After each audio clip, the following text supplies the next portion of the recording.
Demokrasi sejatinya sudah mati di negeri Wakanda ini. Bener deh, demokrasi yang memberi arti dari rakyat untuk rakyat dan oleh rakyat sudah musnah lama dalam 20 tahun ini. Demokrasi di negeri ini adalah milik oligarki, bukan milik rakyat. Demokrasi di negeri ini sudah merupakan sarana bisnis untuk menjadi lebih kaya bagi kelompok oligarki dan pemodal besar. Jadi, sewaktu para analis politik mengatakan biaya nyapres di Indonesia sekitar 9 triliun, hal ini sangat benar dan sangat bisa dipercaya. Sungguh, siapa di negeri ini yang punya uang 9 triliun untuk nyapres? Prabowo, Anies, Ganjar, nggak ada yang punya. Bahkan 3 kali Prabowo kalah karena nggak punya duit sebesar itu dan tidak didukung oligarki yang punya duit sebesar itu. Jadi sampai kapanpun Indonesia hanya bisa melahirkan pemimpin yang dimiliki oleh oligarki. Karena semua lini dari partai hingga rakyat dan semua sistem harus dibeli dan diatur oleh yang punya kapital. Ketentuan 20% presidensial threshold adalah awal matinya demokrasi di Indonesia. Artinya apa? Untuk mencapai ketentuan 20% saja harus merangkul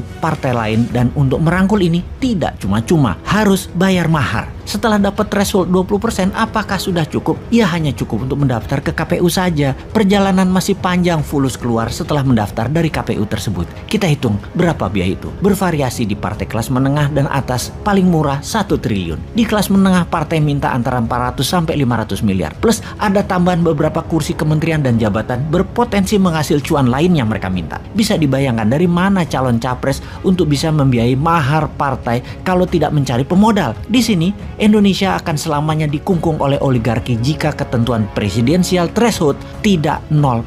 Dengan ketentuan 0%, siapapun bisa maju tanpa harus tergantung dukungan partai. Dan ini bukan yang dimaui politikus yang menunggu bayaran oligarki. Setelah mempunyai perahu partai, maka tugas penting berikutnya adalah mengamankan suara. Harus punya banyak saksi, harus punya banyak duit untuk membayar uang operasional para saksi, agar para saksi itu terus-menerus menjaga kotak suara dari tingkat kampung, kelurahan, kecamatan, kabupaten, provinsi, hingga ke KPU pusat. Panjangnya jalur kotak suara untuk mencapai pusat ini membuat surat suara, terutama yang paling rawan pada saat kotak suara, sampai kecamatan ke atas karena bisa diubah atau diganti. Lalu bagaimana agar uang untuk saksi bisa dikecilkan dan surat suara tidak bisa diubah? Maka seharusnya pemilu, pilpres, pilgub, pilbub, pilwal, semua harus memakai sistem blockchain yang sampai kapanpun tidak akan pernah terjadi atau bisa terjadi selama oligar mengendalikan kapital-kapital modalnya. Jadi, mengapa ongkosnya pres mahal sekali? Karena untuk bayar mahar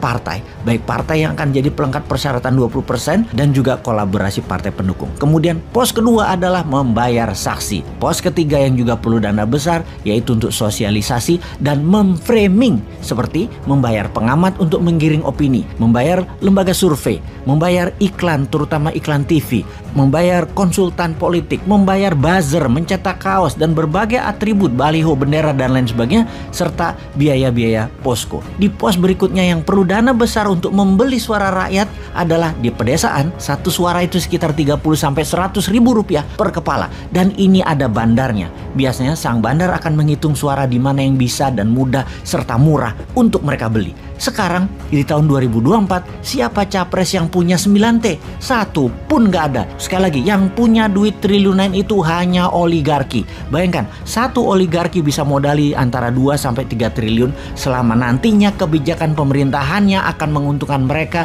yaitu balik modal plus laba. Ya bayar 9T itu.